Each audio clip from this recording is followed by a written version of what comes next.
Some of the key points, I can't address all of them, but starting off by noting that China's, and this is kind of a state secret, you don't know, the last time data was available for how much China was spending on soft power was in 2010, 2011, it was 8.9 billion, and that might not be the total amount. But they're spending clearly well over $10 billion a year on soft power projection.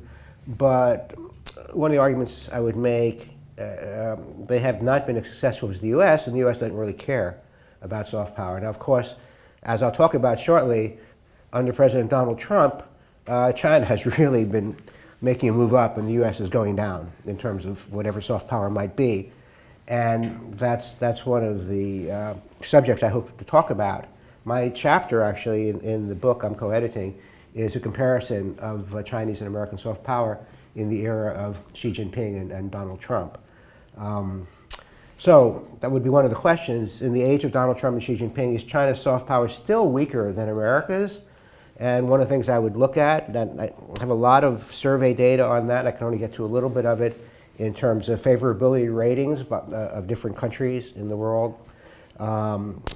Surveys have been done extensively, Gallup, Pew, Chicago Council, many surveys. An important point to me is that China will never score well in any index of soft power, no matter what they do. And I'll talk about that in terms of the methodology of how these things are measured. Liberal democracies will always be at the top in any ranking of soft power indices, and I'll talk about that briefly. But in addition to that, in China's hierarchy of values, I think influencing the behavior of other countries is more important than soft power development. They're quite willing, as I'll talk about, hopefully, to sacrifice what normally would be considered to be soft power if it will support and promote other values of more importance to them. In the same sense, Chinese soft power is often focused not just internationally, as soft power is generally said to be, but Chinese soft power also is domestically focused. Bill Callahan, when he's written about this, has talked about Chinese soft power being negative soft power because it's internally directed rather than externally directed. But for China, political stability, social stability, promoting patriotism, these are much higher values than whether Norway or France or Australia or India or the United States likes you and admires what you're doing. So it's domestically oriented. One of the things I work on is Hollywood and China. And I have a lot of stuff here, but it's at the back, so I may not get to it. But it's very clear that Chinese films, one element of soft power, don't travel well. Hollywood films do. And one of the tables I have later on is a survey done in China asking about what is the most representative image of the United States. And Hollywood is clearly number one. And when you think about China, if you ask American students what comes to mind when you think of China, in terms of images, you might get the Great Wall, you might get pandas, but you're not going to get the same kind of soft power, things that are kind of useful, like a Hollywood film, where people tend to emulate some of what takes place in those films. And I can talk about that more if people are interested. Something I don't think I'll get to in this talk is China's trying to do a lot of things at the same time. There are contradictions in Chinese policies. You have state-sanctioned values, you can call them socialist core values, but you have individual value systems. And that tends to also have an impact on Chinese soft power. Also, state-society relations are much more complex. China's much more pluralistic. Public opinion is very important. So again, that's part of that domestic audience that they're concerned about. Something I've also worked on, done some papers on, is the Chinese dream versus the American dream, China's exceptionalism, U.S. exceptionalism. And one of the things I would argue, and I hope to get to the slides, is to show the competition between China and the United States in terms of the American and the Chinese dream. Both around the world, but also even within China, where I would argue that the American dream is actually, in some ways, at least equally, if not more popular than the Chinese dream. One of the most important points I would make in terms of comparing China and the U.S., though, is that Chinese soft power is most successful when it's not associated directly with the Chinese Communist Party, and that any political or governmental interference diminishes the impact of soft power.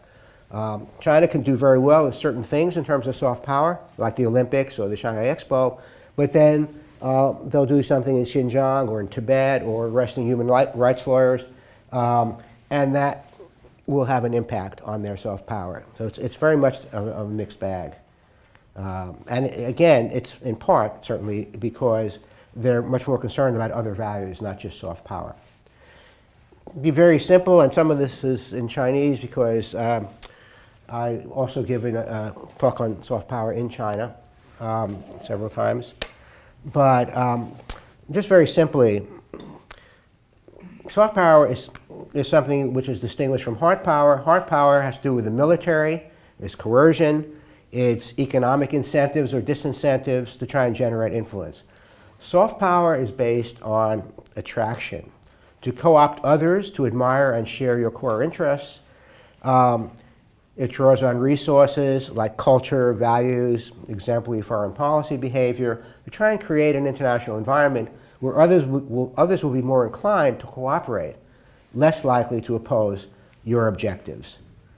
This goes back to Nye, Joseph Nye. Now, Joseph Nye, who's kind of made a cottage industry out of soft power, really. He's written quite a few books on this, and he's always interviewed on this, very popularly interviewed in China, for example. In 1990, Joseph Nye wrote a book called Bound to Lead: The Changing Nature of American Power. His most recent book is it still the American century? And he says, yes, it still is. So he hasn't changed in 25 years. But Nye's original use of soft power was in response to books that had come out in the late 1980s, like Paul Kennedy's The Rise and Fall of the Great Powers, where he looks at economic change and military conflict from 1500 to 2000. A very widely circulated book, a very successful book. But Kennedy focused on the role of economics, military, hard power, to explain why once dominant nations declined over time. No discussion really of soft power. And Nye sought to counter that argument, saying that the U.S. was still the dominant world power with no challenger in sight, and a primary reason was the attractiveness of the American model. It was not just hard power. Of course, I think Nye himself would make the argument you can't really easily separate hard power from soft power, and you can't really have a successful soft power regime unless you have hard power backing it up. Now, Nye, since then, facing several critiques over the years, has added smart power, combining hard power and soft power, but his argument has essentially remained the same, that a primary reason for the success of the United States as a dominant world power was the attractiveness of the American model. Now, if you look at the impact of President Donald Trump's America First policy, again, a number of surveys are already coming out on this. The number of nations in which the U.S. holds a competitive advantage and favorability over China went from 25 to 12 in a couple of years that Trump has been in office. The U.S. had a 12-point lead over China in terms of the global median. By 2017, it was 2 points. If you look at different parts of there, a lot of surveys, I unfortunately don't have time to put them up. China's particularly well-liked in Latin America and the Middle East. The U.S. scores higher in Europe and the Asia-Pacific. Africa is kind of mixed. And of course, within those regions, you have different variations. But I think one thing to look at is the world's approval of U.S. leadership. In the first year of the Trump administration, went from 48% approving to 30%. An incredible drop in just a year. And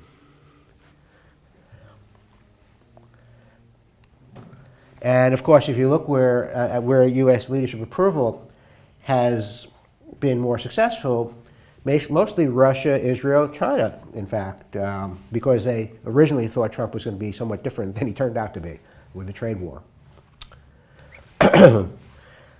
If you look at global leadership approval, comparing, just taking U.S., Germany, China, and Russia, you see that the United States is very volatile, particularly in the last year, but most of the other countries are pretty stable, and China more or less keeps at that 29 to 31% over the years. So it's the volatility of the U.S. in terms of approval ratings, not so much that China has risen up.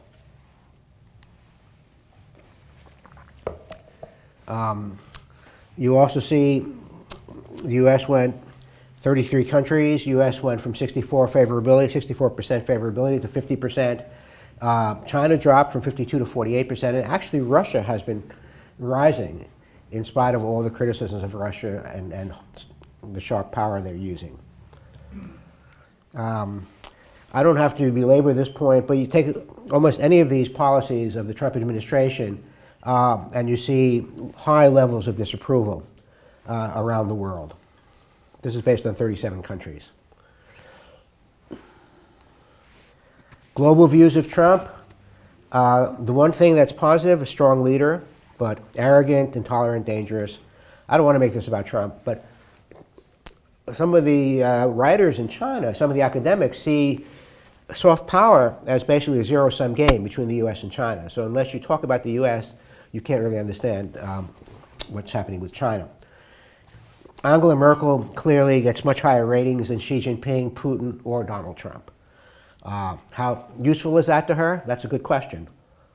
It raises a question about how useful is soft power more generally.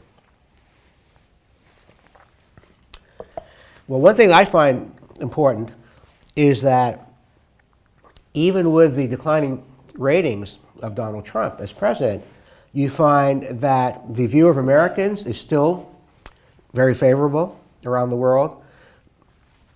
Liking American music, movies, and television, 65% yes, 29% dislike.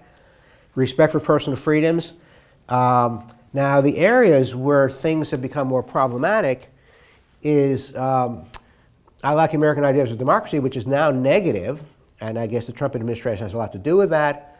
And it's bad that American ideas and customs are spreading here. 54% say that's bad. So that's an important aspect of soft power, which I may get to later if I have time to talk about the U.S. anymore. Now, when I was asked, will the decline in the American image persist over the long term? He says no, unless one of the following happens. Trump gets the U.S. into a major war. Trump gets elected to a second term and damages the American system of checks and balances and America's reputation as a democratic society. And I think surveys already suggest that America's reputation as a democratic society is being called into question because of the Trump administration. Now, on the other side, Eric X. Lee, some of you may know, who wrote a piece in Foreign Affairs recently, which I thought was very well. I don't always agree. In fact, I very seldom agree with Eric X. Lee, but in this case, I thought his column was really good. His argument is that Nye's concept of soft power has lost relevance, but it's China that could bring it back, not the U.S.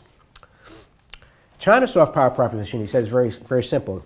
You don't have to be like us, don't have to want what we want. You can participate in a new form of globalization while retaining your own culture, your own ideology, your own institutions. So what he's doing is turning Nye on his head. It's the opposite of Nye's formulation. Nye's formulation is based on the appeal of liberal democracy and universal values, human rights, free speech. What Eric X. Lee is saying is that hard power is taking root in many countries, including the United States. And what China is doing is promoting a community of shared destiny in which nations are allowed their own development paths while working to increase interconnectedness, as with the Belt and Road Initiative. Whether that's still soft power, how far can you stretch a concept and still have the same concept? That's what he's doing, basically, conceptual stretching, as political scientists would say. Nathan Gardells in the Washington World Post had also a somewhat similar argument, which I again thought was well taken. As the U.S. abandons the post-war multilateral system, China steps into the breach. They're laying the groundwork for a post-American world order. Very different from the old world order. It's not multilateral. It's multiple bilateral relationships linked to the Chinese core. Given China's one world, many systems perspective, it is based not on a convergence of values, but a convergence of interests. Now, soft power has always been based on a convergence of liberal democratic values. China will never have a soft power rating because of that. But does that really matter if China can influence the behavior of other countries? And that's an important question. Values versus interests. We can help you. We don't care what your values are, what kind of system you have, and so on. one argument I would make is, as I'll get to hopefully with time, is why has the United States been more successful than China in terms of soft power, even though they don't spend a lot of money on it, they don't really care about it, they didn't even want a pavilion at the Shanghai Expo in 2010. Why is American power strong even in China? I think I'll answer that question in a minute.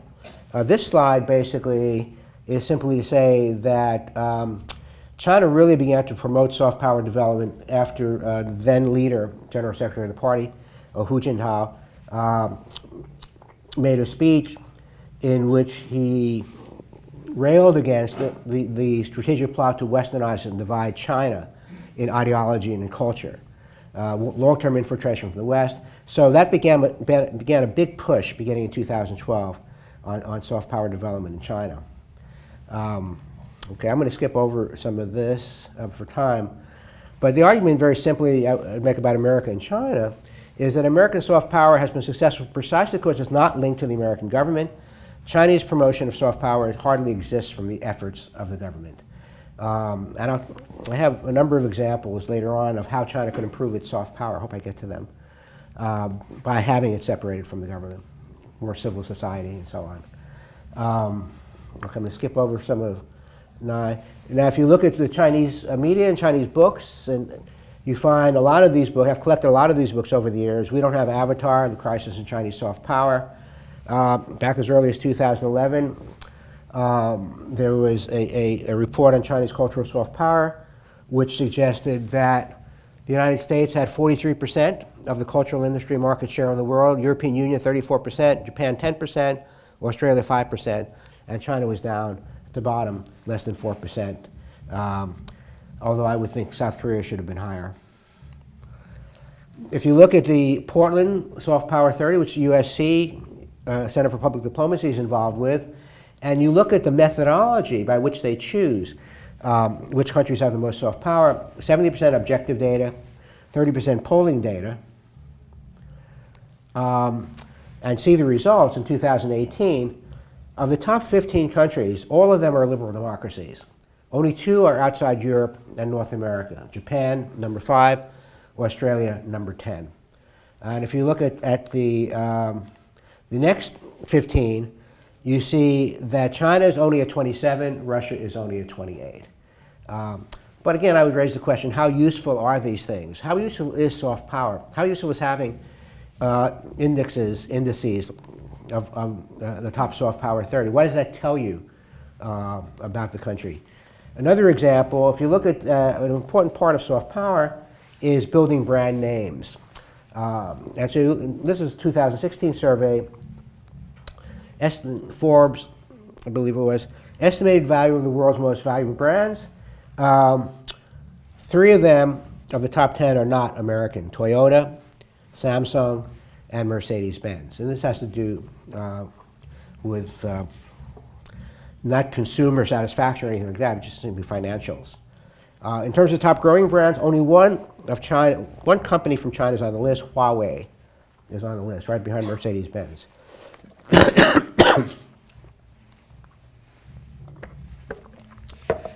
2018,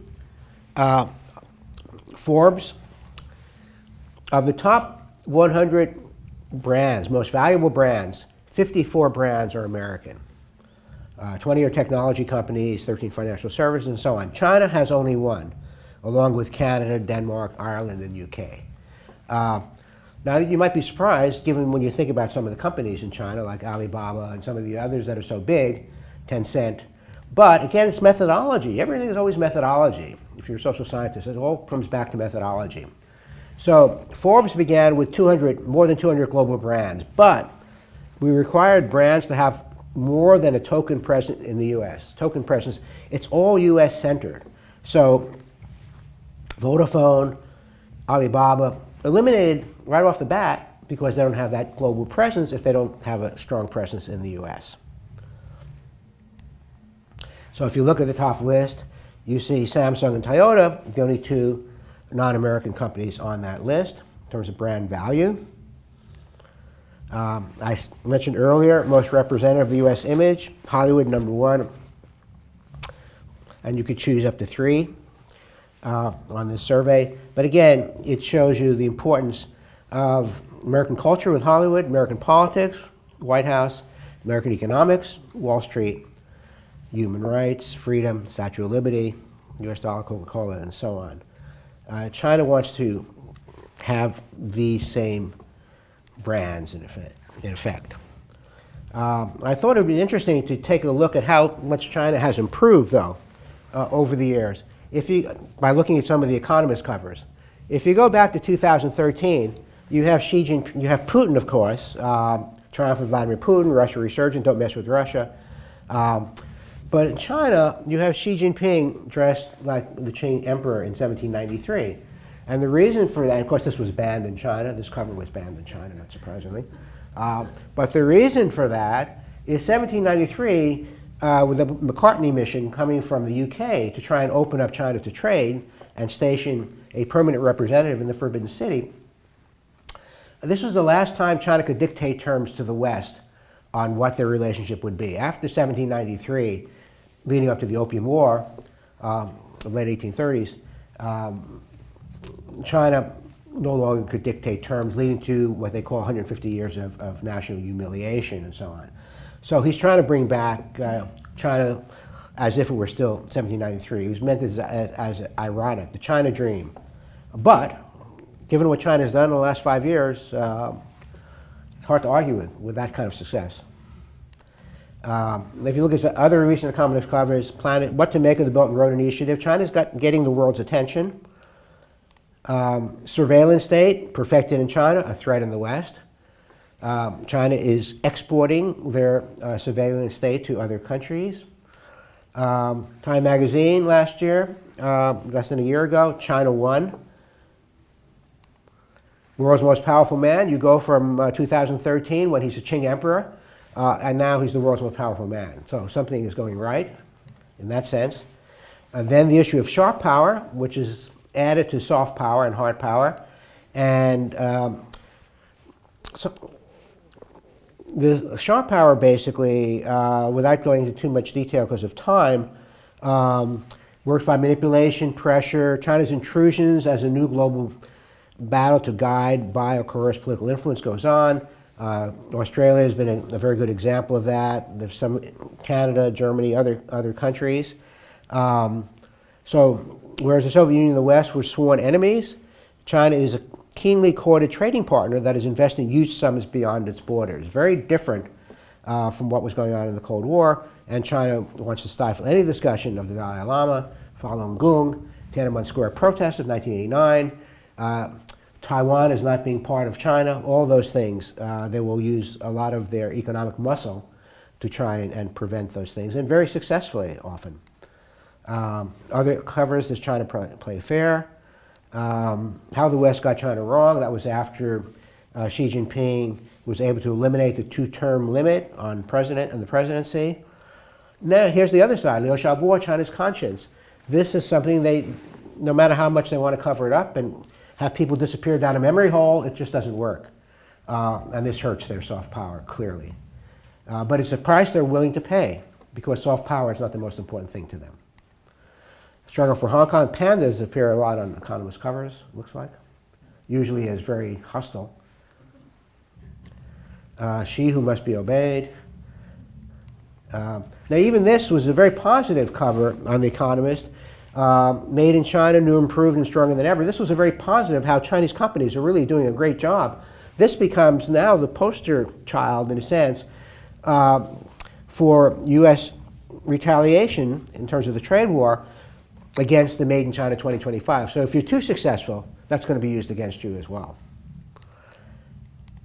Okay, I can skip over some of this. Of course, if I had time, I'd talk about all the Gao, or spoofing in China, parodies of some of this.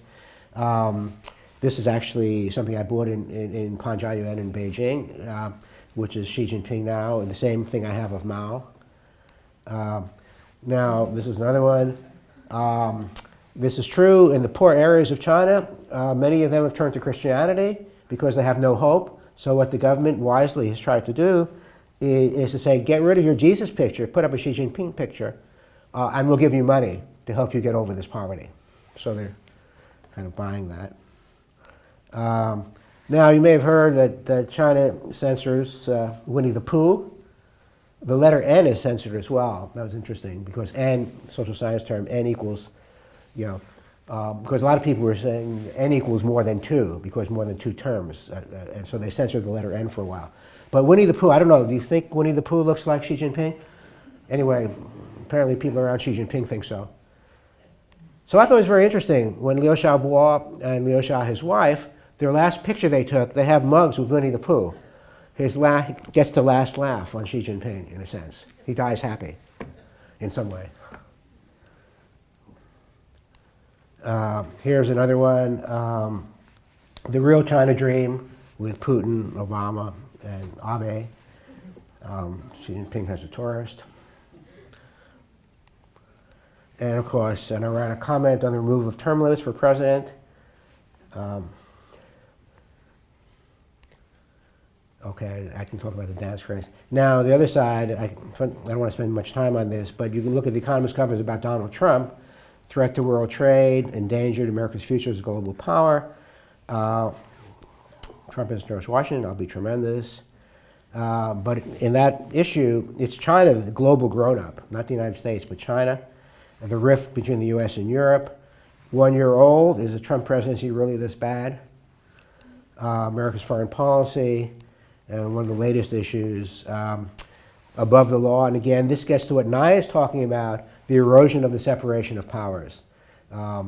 Trump's interference, expecting people in the Justice Department or anybody that works for the executive branch at all to basically be politically inclined to what he wants them to do rather than to seek actually justice.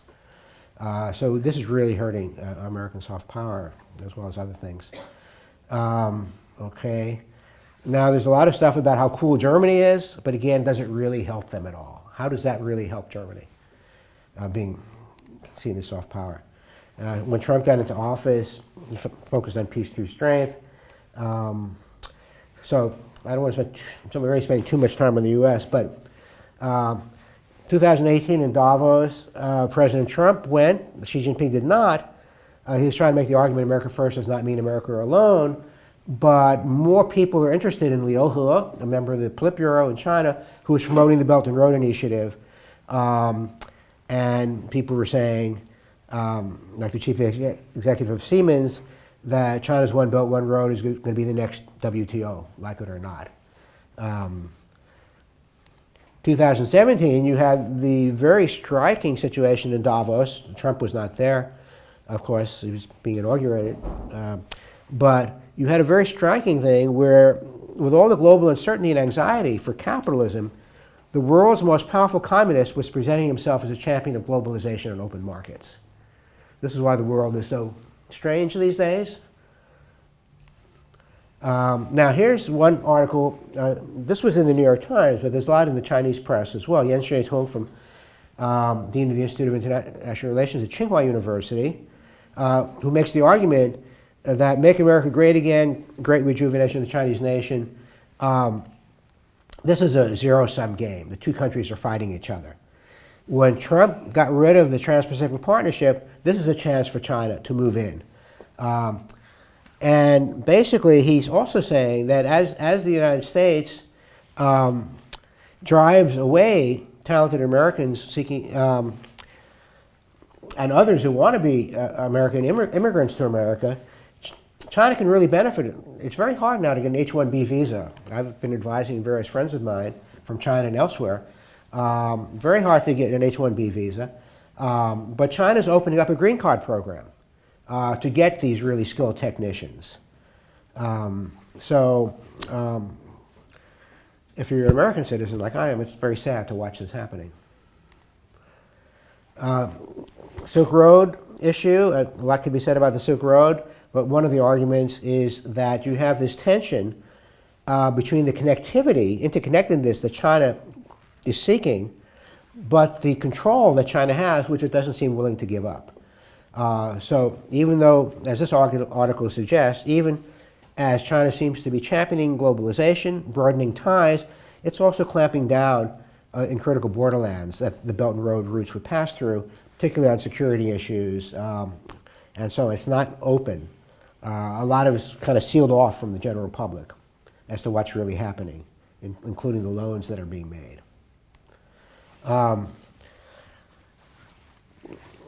The Chinese party state is an obstacle to soft power success. The examples I would give, and I'll have to go through these very quickly. Li Na, the tennis star. Mo Yan, Nobel Prize in Literature. I may skip over China compared to why South Korea is so much more successful in soft power than China is. China's use of hard and sharp power.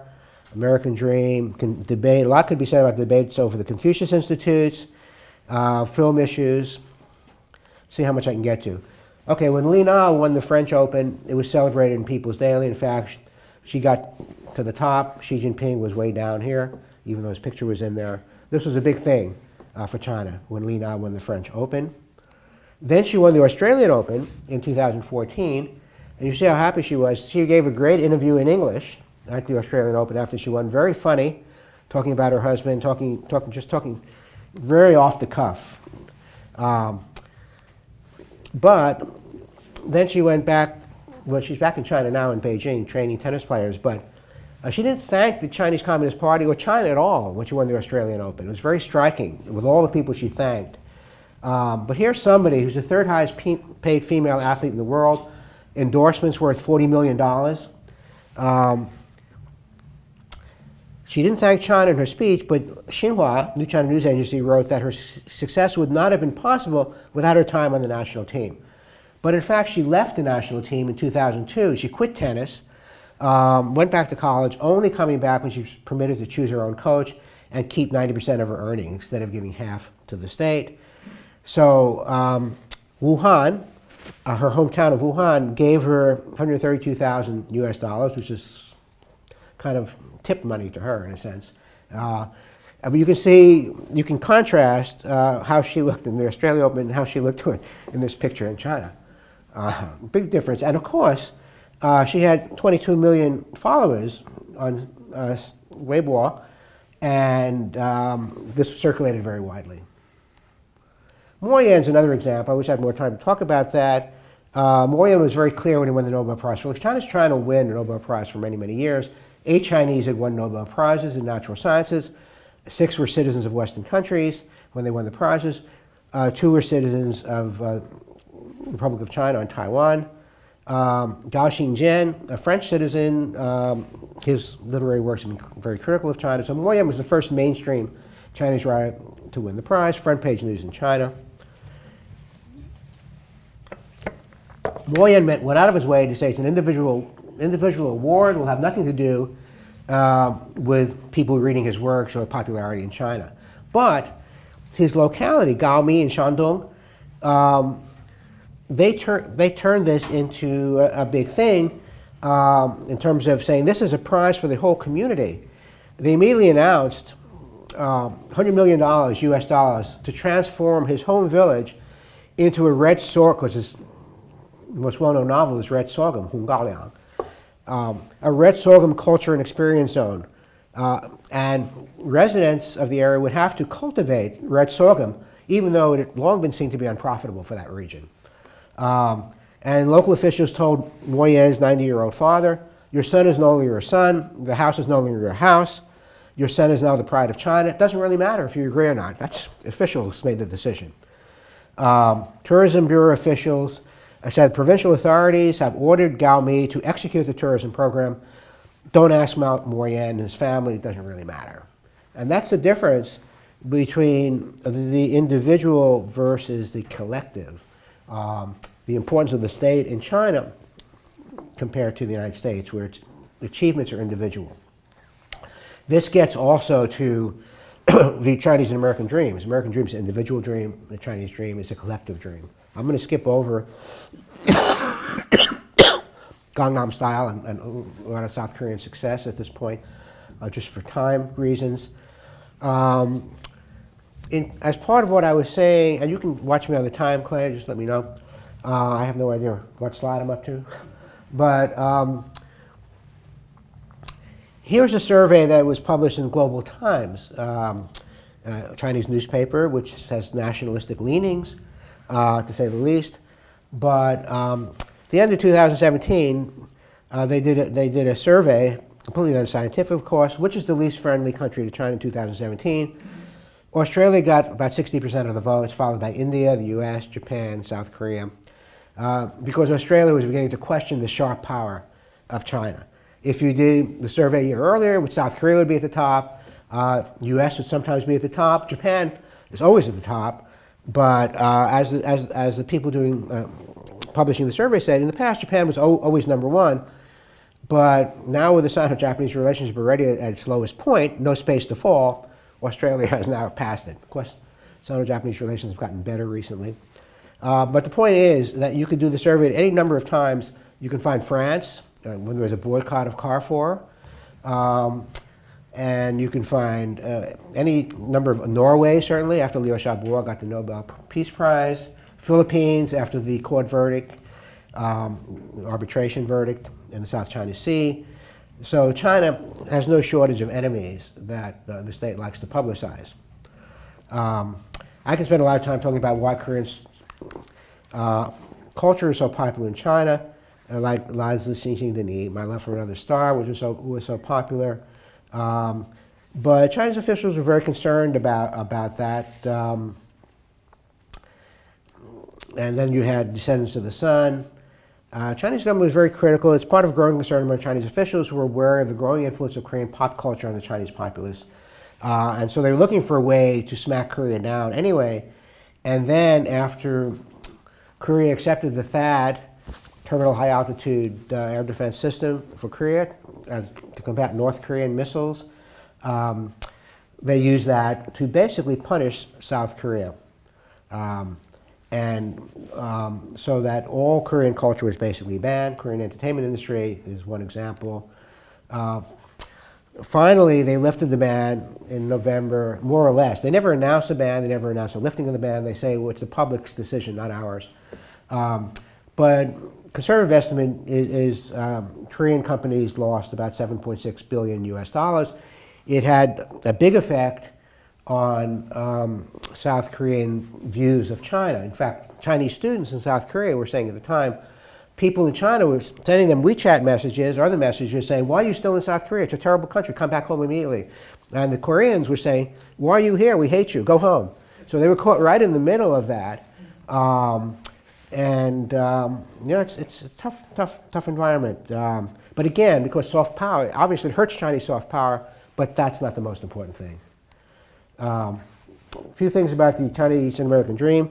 Here's an example from an internal publication.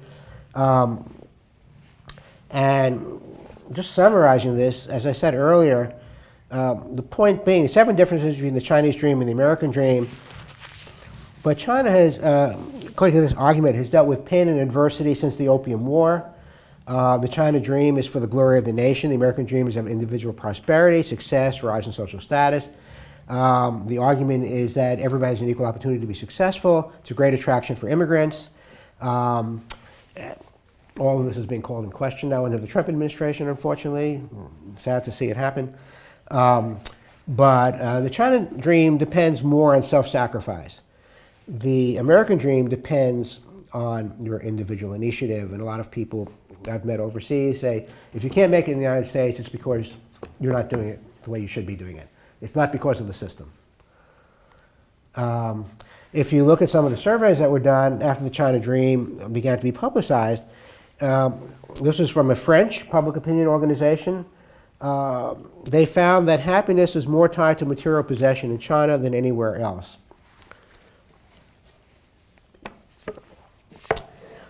In 20 countries, 34% of the people said they measured success by the things they owned.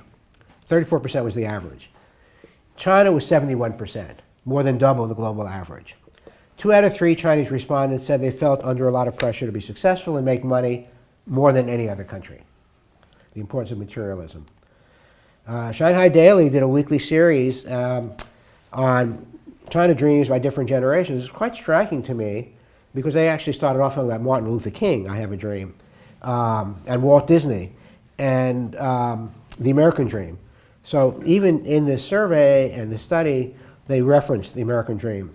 And in fact, there's some good evidence that in part the Chinese dream is based on a column that Thomas Friedman did in the New York Times about the American and the Chinese China dream, even before it was announced by Xi Jinping. But anyway, on the front page of the newspaper, I found it interesting, the people they highlighted. The 6-year-old, the youngest in the survey, Ding Yihong in Shanghai, first grader, said, "My dream is to study in America, play piano better than Lang Lang, and give concerts all over the world." Okay, that sounds more like an American dream than a Chinese dream. Kei Gao, a sales representative. Also, I put these up here because they were highlighted on the front page of the paper as representatives of their generation. "My dream is to find a good husband who is honest, economically stable, owns a downtown apartment, and has a car." Okay, that's a great dream, but I don't see it resonating with what Xi Jinping is talking about for the China dream at all. I could put up a lot of survey data from different years on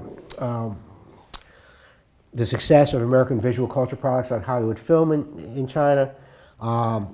This was an internal survey, an internal survey, because and there are 21 questions here. I only put 3 up, but the surveys were so dismayed by the results. It was 33 universities in China, history departments. Individual success, about 73%, that's what they want. Western visual culture products directly or indirectly propagate Western political concepts and lifestyles, over 82% said yes. Attitude toward American cultural concepts being propagated by Americans, American visual culture, 51% identify with them, only 17% said they don't identify. And this was a complete shock, and some of the other things in the survey were quite shocking. American holidays, very popular in China. The younger you are, the more you celebrate. This is another example of the problem China has, I think, April Fool's Day. April Fool's Day has become more popular in China once people figured out it's not just about celebrating fools, but it's having fun. But the Chinese government is so concerned about spreading rumors, creating rumors, believing rumors, that it warns people about celebrating April Fool's Day because it doesn't fit with our socialist core values. It could be breaking the law. So, for example, you have this emoticon with hand coming down, says it's a violation, spreading rumors is a violation. Now, of course, they had a comments page on here, and people would put things up like, oh, don't spread rumors, does that mean we shouldn't be reading People's Daily and things like that? And because those comments were so negative, after one day they disabled the comment section. Anyway, there's a lot of other examples of this. I'm going to skip over some of this. House of Cards is a very interesting case for me because some people argued House of Cards was a victory for Chinese soft power. And Cui Tiankai, the Chinese ambassador in Washington, basically said that this embodies the corruption in American politics, and therefore we're showing it on TV. Wang Qishan was a big fan of the show. But in fact, I would make the opposite argument. It's a victory for American soft power. As somebody said in their Weibo account, more than one person said this, how could the American Ministry of Propaganda allow this show to air? The point being, we don't have a Ministry of Propaganda. And that's a real disadvantage for China. They do have a Ministry of Propaganda, even if they call it publicity. And of course, if you look at what China is concerned about in their so-called 7 perils that could endanger the leadership of the Chinese Communist Party, Western constitutional democracy, promoting universal values of human rights, media independence, civic participation, too much neoliberalism, and so on. And if you look at when the National Security System Committee was set up in China, there were 3 things they were most concerned about: extremists or separatists or terrorists, online agitation, and the influence of Western culture. Now, this is a whole separate subject. I don't know if I can, it's just so much material on the Confucius Institutes. Maybe I'm going to wait for Q&A to talk about that. China tried to get an influence in Hollywood in terms of soft power. Dalian Wanda was the lead company trying to buy up an American studio. Alibaba's tried to buy an American studio. But they overplayed their hand, and so Congress began to warn the Committee on Foreign Investment in the U.S. that this was a threat to American national security. Because Wang Zhenlin, the CEO of Wanda, had vowed to use his purchase of AMC theaters and his influence in Hollywood to highlight the China element in any films in which they invest, to promote China's soft power. I can say a lot about the Wang Zhenlin, because I've written some articles about that in terms of what he said in China, what he said outside China, very different. But he's been slapped down quite hard now. So you get to see Chinese outbound investment very strong. Now Wanda, though, is selling all of these assets, including trying to sell part of AMC. That's the latest in the last few days. He's trying to find a customer for at least part of AMC. As both China and the United States began to crack down on Chinese investment in entertainment. So they set new rules. Beijing is seeking to strike a balance between encouraging outbound investment, support the Belt and Road Initiative, and also at the same time prevent an unbridled exodus of capital. If you want to invest in Belt and Road, good. If you want to invest in sports clubs, cinemas, hotels, no. Okay, a couple of more points and then I think I'll stop. To me, how do you get soft power in China? You don't get soft power by having a tie to the government. When Fu Yuanhui at the Olympics in 2016, when in the relay, when they didn't do very well in the relay. She didn't swim very well, and she was interviewed for Chinese TV, and she said, and this is something you don't normally say, especially if you're Chinese, but even Americans wouldn't normally say this. My period came last night, and I was very tired. I didn't swim very well. I let the team down. And just because of that openness, I guarantee you, nobody in the government told her to say that. That was her own honest reaction. And she got friends all over the world just as a result of that. That's what they need. To me, there's another example, a very strange example. But here's a guy in China who wanted to, getting on a flight, he went through security, and the security guy said, "Hey, I think you got a turtle in your carry-on." He said, "No, that's just a hamburger, cheeseburger." So they opened it up, and this is what they found. He didn't want to depart without his pet turtle. I mean, it's that kind of human interest that really promotes a country, not spending $10 billion a year. Okay, I have a lot of stuff on Wolf Warrior 2 in Hollywood, but I know the time is short, so let me stop.